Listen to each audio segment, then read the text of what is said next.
Art Keeper will be talking to Asit Kumar Patnaik. So let's welcome the artist. ये मेरा studio है। The art room नाम दिया है मैंने इसका।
ये एक्चुअली अभी में जो अफगानिस्तान में हो रहा है, तालिबानी कैसे मतलब जो एरिया जो इनोसेंट पीपल के ऊपर अटैक कर रहा है, ये कर रहा है, उसके ऊपर दिखाया मैंने।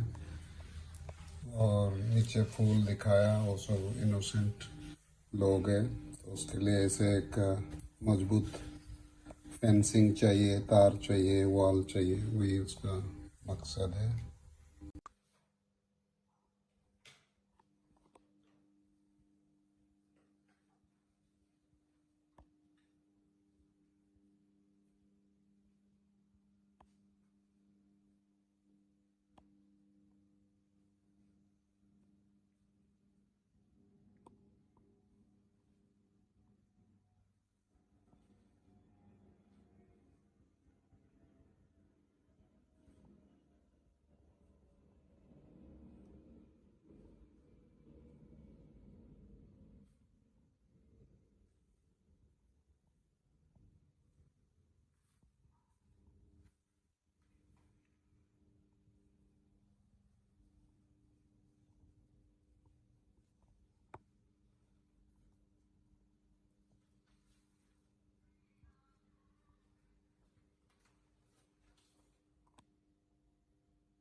ये मेरा वाटर कलर कॉर्नर है। वाटर कलर या छोटा छोटा ड्राइंग्स यहाँ पे बनाता हूँ मैं। आज ये मैं मदर टेरेसा के ऊपर बनाया। मैं पोर्ट्रेट काफ़ी करता हूँ कभी कभी। ये मेरा फाइनल है जस्ट।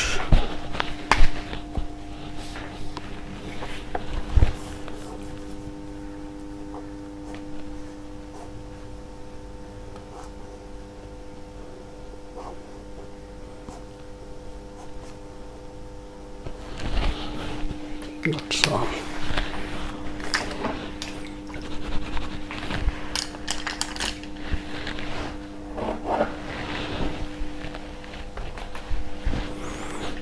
ये वाटर कलर टेबल है मेरा, इसमें सारे कलर मेरा पड़ा रहता है।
साथ कुछ कुछ मैं अभी ड्राइंग कर रहा हूँ। नेगेटिव स्पेस को यूज करके कुछ एनिमल फिगर्स लेके काम कर रहा हूँ।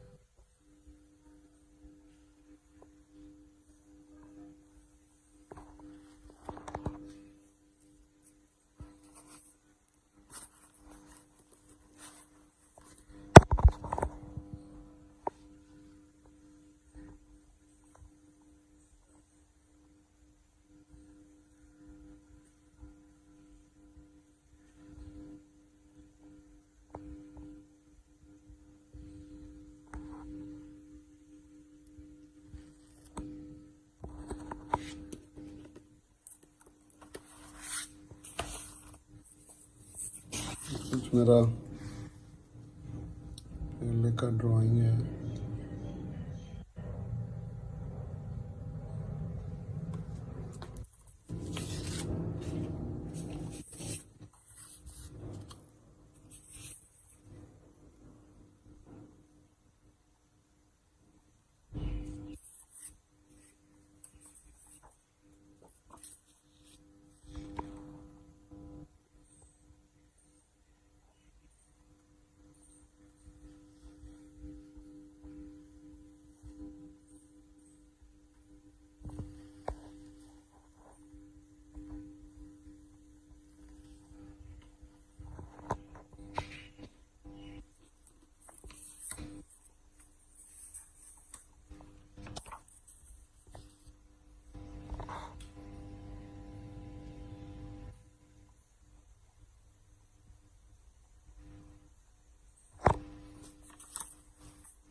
मुझे इंस्पिरेशन मिलता है जब मैं मेरे अपने कैनवास से ही मुझे इंस्पिरेशन मिलता है प्रतिदिन। जब मैं सुबह स्टूडियो में एंटर करता हूँ, मेरे कुछ इनकम्प्लीट कैनवास जो टेक्सचरल कैनवास पड़ा रहता है, वो मुझे बहुत इंस्पायर करता है डेली कुछ ना कुछ काम करने के लिए। और टेक्सचर्स में बनाता रहता हूँ। टेक्सचर्स मेरा वीकनेस है, मेरा पेंटिंग का स्ट्रेंथ है। और मैं कभी कभी पूरा दिन टेक्सचर्स ही बनाता हूँ, छोटे छोटे कैनवास में नए नए एक्सपेरिमेंट करता रहता हूँ। और जब बहुत सारे बनाता हूँ, उसमें से कुछ सिलेक्टेड चीज़ मैं स्टूडियो में रखता हूँ। तो उस समय उसी कैनवास मुझे खींचता है, कैनवास मुझे ही अट्रैक्ट करता है कि उसमें कुछ काम करनी है।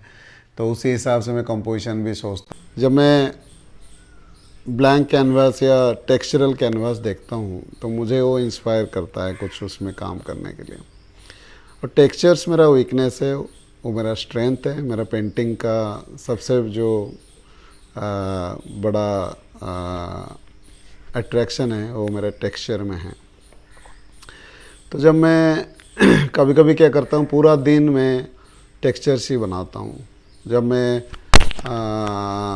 छोटे छोटे कैनवास में नए नए एक्सपेरिमेंट करना शुरू करता हूँ तो दिन भर उसी में लगा रहता हूँ। तो उसमें से 4-5 अच्छा कैनवास निकल के आता है जो बहुत जो अच्छा बनता है, तो उसको मैं ला के फिर मैं स्टूडियो में रखता हूँ। तो जब भी मैं आता हूँ वो कैनवास मुझे इंस्पायर करता है कुछ उसमें काम करने के लिए।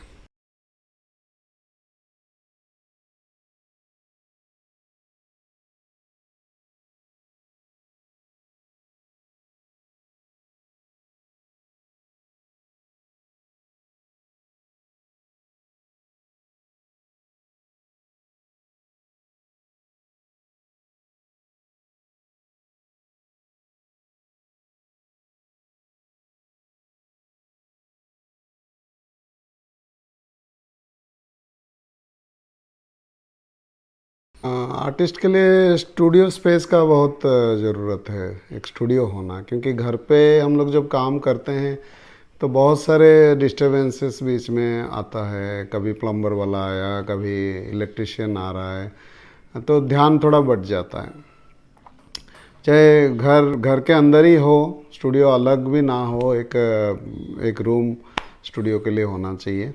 और दूसरी बात है, मैं कई आर्टिस्ट को यही कहा जो अपकमिंग आर्टिस्ट है या हॉबी आर्टिस्ट है, वो चाहते हैं कि घर पे काम नहीं हो पाता है। वो कह रहे हैं कि घर पे मुश्किल होता है काम करने के लिए। मैं कहा नहीं, एक स्टेबल स्पेस भी आपका स्टूडियो हो सकता है। अगर आप उसमें काम करने के लिए सारे चीज़ आप व्यवस्थित है, चाहे कलर्स हो, ब्रश हो और आपका पेपर्स, अगर आप वाटर कलर में काम कर रहे हैं, पेस्टल्स में काम कर रहे हैं, कुछ ड्राइंग कर सकते हैं, तो हर चीज़ उसी में तैयार रहना चाहिए। अगर आप रात को 2 बजे भी आपका नींद खोल गया और कुछ आपको करने को मन कर रहा है, तो आप तुरंत जाके वहाँ काम कर सकते हैं। तो स्टूडियो का एक अहम रोल है।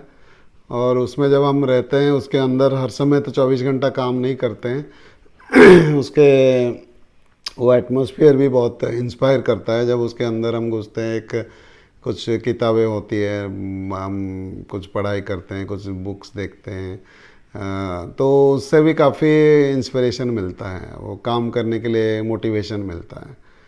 तो स्टूडियो की बहुत ज़रूरत है। और आप जहाँ भी, छोटा बड़ा में कोई दिक्कत नहीं है। स्टूडियो होने से यही सब फ़ायदा है आर्टिस्ट के लिए।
मुझे आर्टिस्ट बनने के लिए जब मैं आर्ट कॉलेज में दाखिल हुआ तभी से मेरा मन में आया। जब मैं मेरे टीचर्स को काम करते हुए देखे, सीनियर से मिले और वो उसका माहौल ने मुझे प्रेरित किया कि मुझे आर्टिस्ट ही बनना है। लेकिन जहाँ तक मेरा याद है, जब मैं छोटा था, स्टैंडर्ड 3 में पढ़ रहा था, तब मेरा पापा के ट्रांसफ़र उड़ीसा का एक शहर है कटक, वहाँ पर हुई थी। और कटक एक मूर्तिकार के लिए बहुत फेमस है। वहाँ का मूर्तिकार जो प्रतिमा बनाते हैं वो हमारा भारत के बहुत बड़े बड़े सिटी शहर में जाके वो काम भी करते हैं। और मैं जब स्कूल से घर आता था, उस समय स्टैंडर्ड 3 में था, और बीच में पंडाल्स पड़ता था जहाँ ये प्रतिमा बनता था। कोई भी फेस्टिवल होता था उससे पहले उसका तैयारियाँ होती थी, तो वहीं पर मुझे ये सब देखने को मिलता था। वहाँ से मेरा फर्स्ट इंस्पिरेशन मिला। उस समय काम करने के लिए इंस्पिरेशन मिला। आर्टिस्ट बनने के लिए तो मुझे पता ही नहीं था इस लाइन में आगे फ्यूचर है, कैरियर क्या है, मुझे कुछ भी पता नहीं था। लेकिन मुझे जो आर्ट के प्रति झुकाव मेरा वहीं से शुरू हुआ। तो मेरा छोटा भाई साथ में होता था, उसको मैं घर भेज देता था और मैं वहीं खड़े होकर देखता था उनका प्रोसेस, कैसे वो लोग काम कर रहे हैं, किस तरह वो आर्मेचर भीड़ रहे हैं, मिट्टी कैसे तैयारी कर रहे हैं। और वहीं से मैं क्ले लेके आता था और फिर शाम को घर पे फिर मैं अपना वही काम करता था। मम्मी बोलती थी तुम खेलने क्यों नहीं जा रहे हो? मैं कहा नहीं, मुझे इसी में अच्छा लगता है। तो कोई मुझे घर पे डिस्टर्ब भी नहीं किए। और जब मैं कुछ बना देता था, उस समय जैसे भी बनता था मेरे से, दुर्गा प्रतिमा भी बनाता था, और जैसे वो महिषासुर, राक्षस है, सिंह और गणेश, सरस्वती, ये सब बनाना में जैसे भी बनता था मैं बनाता था। और वो जब सूख जाता था, पापा उसको रखते थे टेबल पे और सबको दिखाते थे, फ्रेंड्स या जो रिलेटिव्स आते थे। तो उसमें बहुत मुझे तारीफ़ मिलता था, अरे इतना छोटा बच्चा इतना अच्छा काम कर रहा है। और पढ़ाई में इतना अच्छा नहीं कर रहा था, तो पढ़ाई में मुझे कभी तारीफ़ नहीं मिला, डांट मिलता था। लेकिन जब इसमें तारीफ़ सुनने को मिला तो मेरा और एनकरेज बढ़ा और मैं ज़्यादा काम करने लगा। फिर एक समय आया, मैं जब 7th स्टैंडर्ड में था, एक दुखद खबर हुआ मेरे परिवार के साथ। मेरे पापा गुजर गए एक एक्सीडेंटल केस में। उसके बाद हमारा जो फाइनेंशियल कंडीशन बहुत ही ख़राब हो गया। फिर वो शहर छोड़ के हम बरहमपुर करके एक जगह है, उड़ीसा का दूसरा सिटी है, वहीं पर आ गए। और वहाँ पर मेरे एज के ही एक लड़का, मेरा क्लासमेट तो नहीं था, वो हमारे कॉलोनी का है, उसके साथ मुलाकात हुआ। वो भी कुछ स्केच, ड्राइंग, पोर्ट्रेट ये सब बनाता था। तो उससे मुलाकात होने के बाद फिर हम मिल के काम कर रहे थे। तो वहाँ से पता चला कि आर्ट कॉलेज भी होती है और वहाँ मुझे एडमिशन लेना चाहिए। फिर मैं आर्ट कॉलेज में दाखिला हुआ। तो वहीं से मेरा आर्ट का जर्नी का शुरुआत हुई।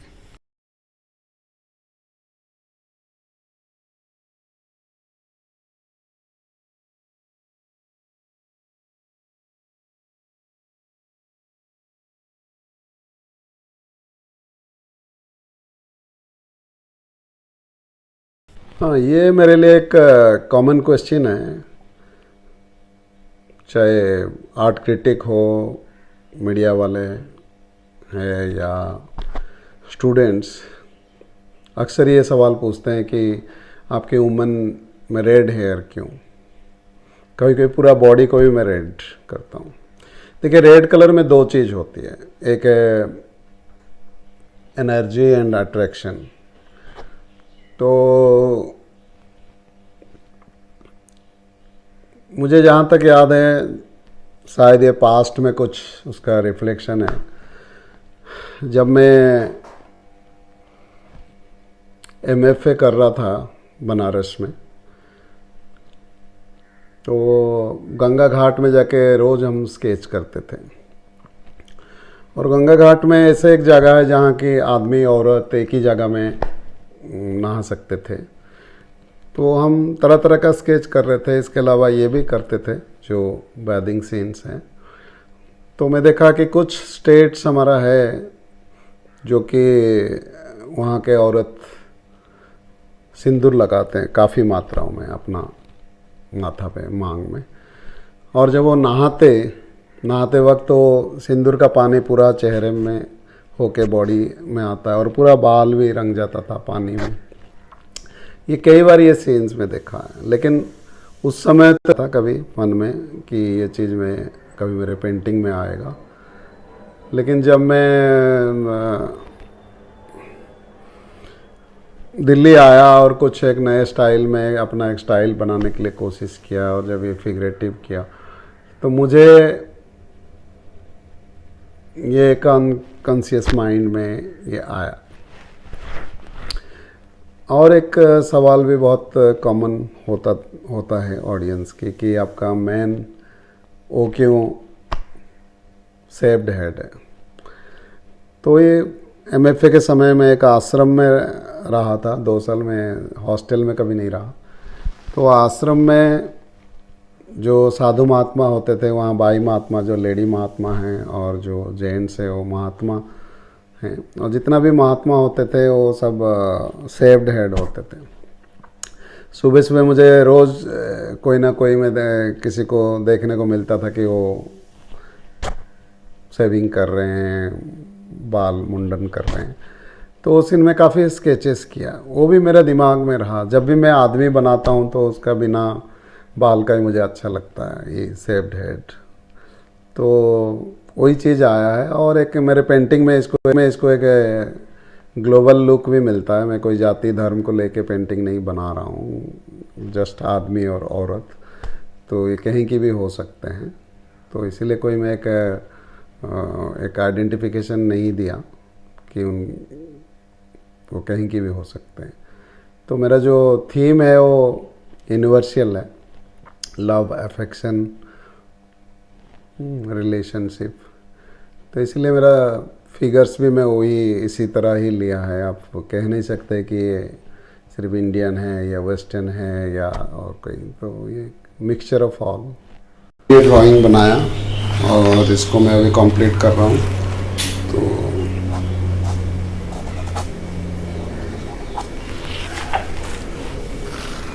ये भी ह्यूमन फिगर का ही फॉर्म लिया। इसमें एक फेस है, एक ड्रीम हो सकता है या एक फ्यूचर प्लान, इसी को लेकर मैं बनाया। ये लगभग कंप्लीट कर दिया मैंने,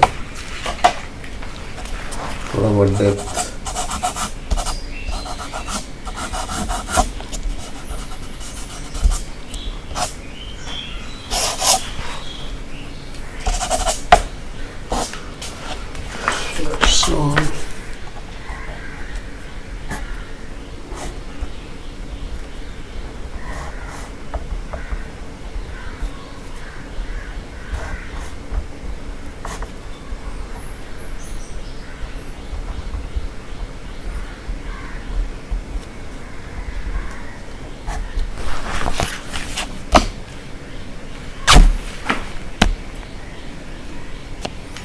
ड्राइंग मेरे पेंटिंग में तो बहुत बड़ा रोल अदा करता है।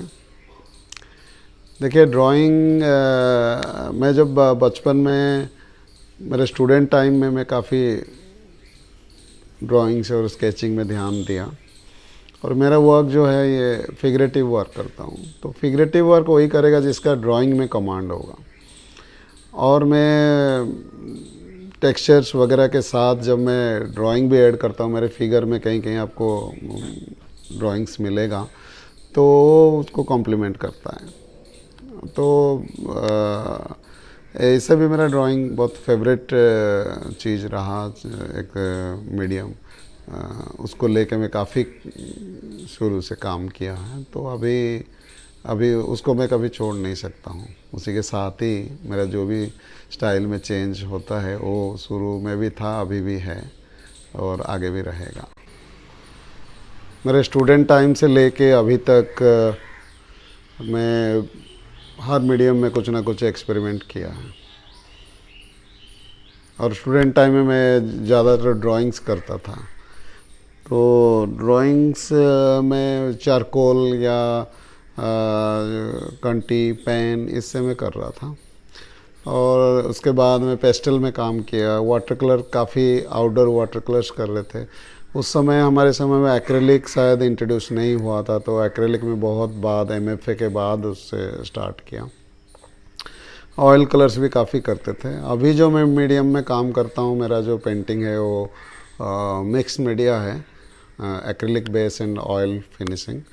तो उसमें भी मैं चारकोल्स यूज़ करता हूँ, तरह तरह का मीडियम्स को लेके इंक भी यूज़ कर रहा हूँ। तो मुझे मिक्स मीडिया सबसे ज़्यादा पसंद है, क्योंकि उसमें बहुत सारे स्कोप होता है। हर मीडियम का एक अलग स्ट्रेंथ होता है, और अगर हम लोग बहुत से 2-3 मीडियम को लेके एक पेंटिंग में बनाते हैं तो सबका एक अलग इम्पैक्ट होता है पेंटिंग में। तो उसी हिसाब से फिर पेंटिंग और इंटरेस्टिंग बनती है। अपना डिसीजन है, लेकिन जहाँ तक मेरा ख्याल है कि गैलरी एक बहुत बड़ा रोल प्ले करता है आर्टिस्ट को आगे बढ़ाने के लिए। लेकिन ऐसे में नहीं कह सकता हूँ कि कोई आर्टिस्ट आज तक बिना गैलरी के सहारे आगे नहीं बढ़ा। बहुत सारे आर्टिस्ट है, अपने बलबूते वो बहुत आगे तक पहुँचे, बहुत रिनाउंड बने। आजकल गैलरी बहुत मात्राओं में गैलरी हो गए, गली गली में, शहर में कम से कम 50-100-150 गैलरीज मिलेगा। लेकिन एक समय था जब गैलरीज नहीं थी, तो उस समय भी आर्टिस्ट आगे बहुत काम करे, मेहनत करके आगे बढ़े, उनका भी बहुत पहचान बना है। और उसके ऊपर डिपेंड होना या नहीं होना, अगर आप अच्छे गैलरी के साथ हैं, जो गैलरी आपको सही मायने में प्रमोट कर रहा है, उसके साथ रहने से कोई हर्जा नहीं है। प्रमोट इन द सेंस, अगर गैलरी पे काम सेल हो रहा है वो प्रमोशन नहीं है। अगर गैलरी आपको आगे रख रहा है हर चीज़ में, उनका जितना भी इवेंट्स है, आपको बड़े बड़े सीनियर आर्टिस्ट के साथ चांस दे रहा है, और जितना भी उनके इवेंट्स होता है आपको आगे रख रहा है या उसके साथ शामिल करता है, तो वही एक प्लस पॉइंट है। क्योंकि आपका काम हर जगह देखने को मिलता है, हर दूसरे आर्टिस्ट के साथ अपना काम लगाते हैं, तो लोगों के ऊपर वो उसका इम्पैक्ट पड़ता है। जो भी आर्ट बायर्स होते हैं या क्लाइंट्स होते हैं, वो देख के मतलब उससे उनको पता चलता है कि आर्टिस्ट, ये सब आर्टिस्ट के साथ काम करता है। और गैलरी का रोल ये है कि हम अगर घर पे काम कर रहे हैं तो उसको दिखाने के लिए भी एक प्लेस चाहिए। हम तो शो हर समय नहीं करेंगे कि सोलो शो या ग्रुप शो कभी कभी आता रहता है, उसमें कभी कभी हम काम देते हैं। लेकिन गैलरी आपका काम को साल भर उसके शोकेस में रखता है। जो भी आते हैं वहाँ सबके काम के साथ साथ आपका काम देख रहे हैं। जो काम दिखना चाहिए, लोगों तक पहुँचना चाहिए, वो एक बहुत बड़ा रोल अदा करता है। तो इसलिए गैलरी का उतना ही ज़रूरत है। अगर आपके पास बहुत टाइम नहीं है तो आप काम करिए, और कोई गैलरी के साथ आप, अगर अच्छे गैलरी के साथ आप टाई अप है, उसके साथ रहे, ऑनेस्टली उनके साथ काम करिए, तो आगे का चीज़ सब आसान हो जाती है। तो उस समय पेशेंस ही काम आता है। और ये समय मैं देखा हूँ, जो यंगस्टर्स हैं, जो अपकमिंग आर्टिस्ट हैं, जो स्ट्रगल कर रहे हैं और दिल्ली, बम्बई, ये बड़े बड़े शहर में आके काम करने के लिए आए हैं, तो उनके लिए काफ़ी चैलेंजिंग रहा। कई आर्टिस्टों को हम लोग खुद हेल्प किए, बहुत सारे सोर्स दिए, काम करने के लिए, कभी कभी मॉनिटरी भी हेल्प किए। लेकिन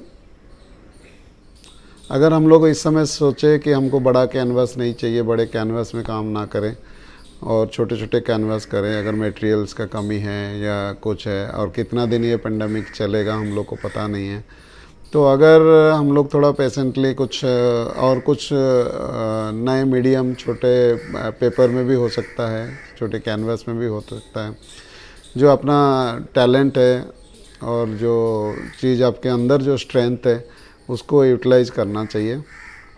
और अगर हम लोग कुछ नए चीज़ का खोज करेंगे बैठ के, ये टाइम ऐसे ही कुछ दिन के बाद जाएगा ही। ख़राब टाइम हर समय के लिए कभी परमानेंटली नहीं रहता है, और ये दुनिया के लिए चैलेंजिंग टाइम है।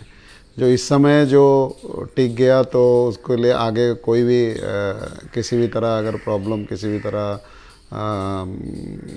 ख़राब टाइम आए तो झेल सकता है।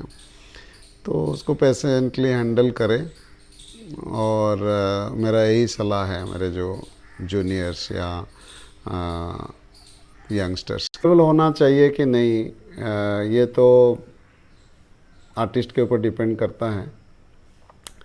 लेकिन मेरा कहना यह है कि जो यंगस्टर्स होते हैं, जो अभी अभी कॉलेज से पास आउट होके आए या उनका पहला सोलो शो है, तो उसमें प्राइस को ध्यान ना देते हुए, अगर हम बहुत हाई प्राइस रखेंगे तो हम एक बड़ा आर्टिस्ट बोल के लोग सोचेंगे, ये बात नहीं है। तो आर्ट एफोर्डेबल होने से एक फ़ायदा है कि बहुत लोगों तक आपका काम जा सकता है। जो शुरुआत दौर में आप काम कर रहे हैं, काम हर जगह स्प्रेड होना चाहिए। अगर प्राइस कम रहेगा तो लोग उसको ज़्यादा मात्रा में ख़रीदेंगे और सबके घर जाएगा। अभी घर पे, किसी के घर पे अगर पेंटिंग लगती है, उसमें दूसरे वो बड़े बड़े आर्टिस्ट का काम भी उनके घर पे कलेक्शन में होता है, और जो उनके घर पे रिश्तेदार या कोई उनका पार्टी वगैरह होता है तो आपका काम सबके साथ वो देख पाते हैं। अगर काम में दम है तो वो उसको फिर पूछते हैं कि इस आर्टिस्ट का है, आर्टिस्ट के बारे में जानकारी लेते हैं। तो उसके बाद फिर आपका डिमांड बढ़ता है।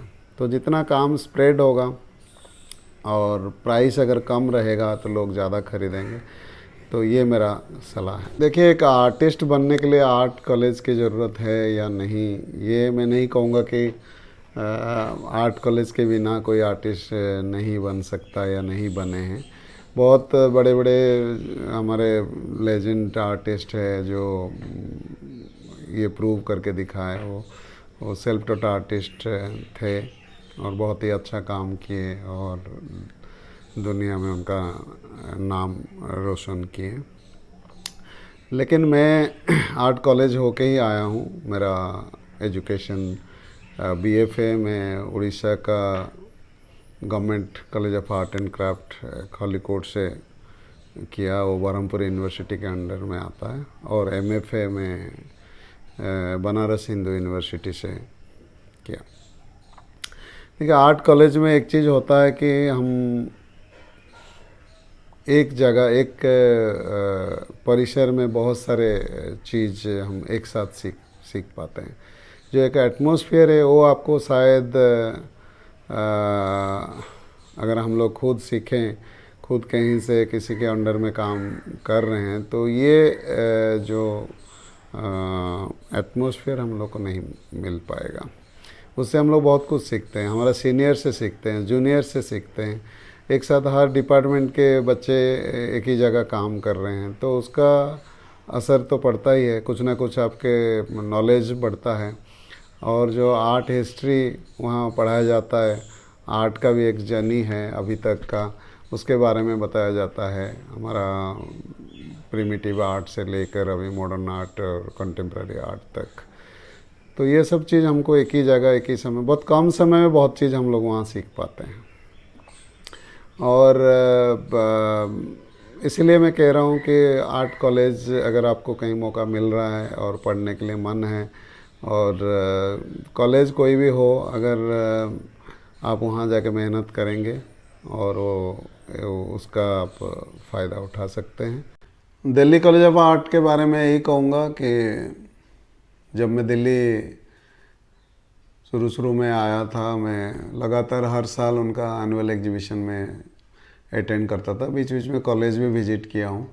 तो मुझे एक चीज़ वहाँ पर कमी महसूस हुई कि बच्चे बहुत आउटडोर बहुत कम करते हैं, स्केचिंग्स बहुत कम करते हैं।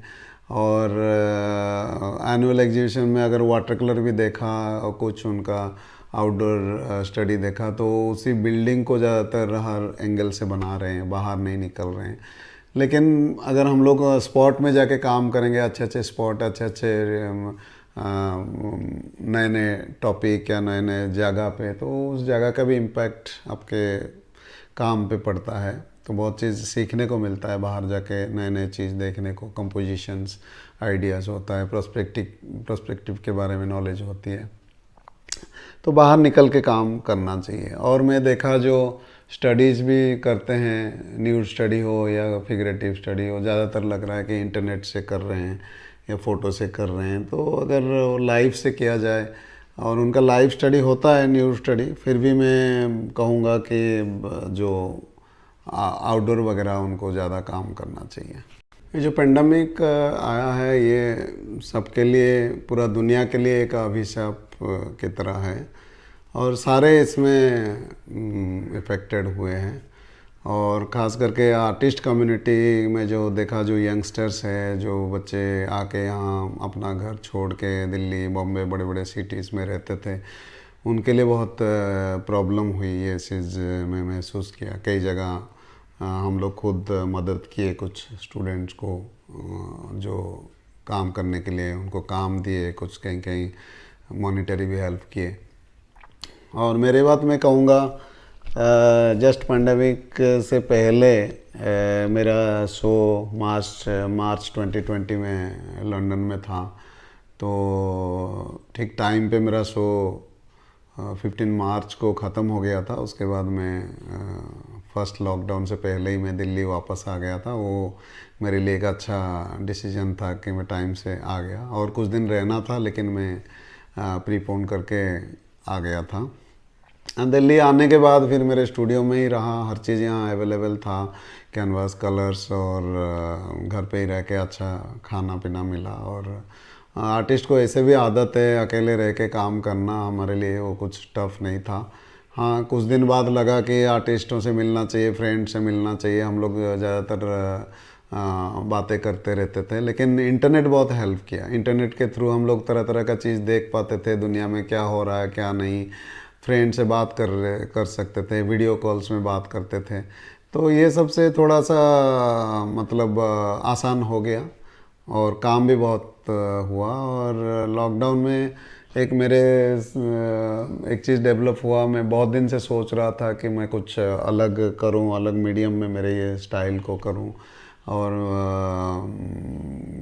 एक स्कल्पचर मेरे स्टूडियो में है, वो रिलीफ स्कल्पचर, उसको देख के मैं हर समय इंस्पायर होता था कि इस तरह मैं काम को, मेरे स्टाइल को लाऊं।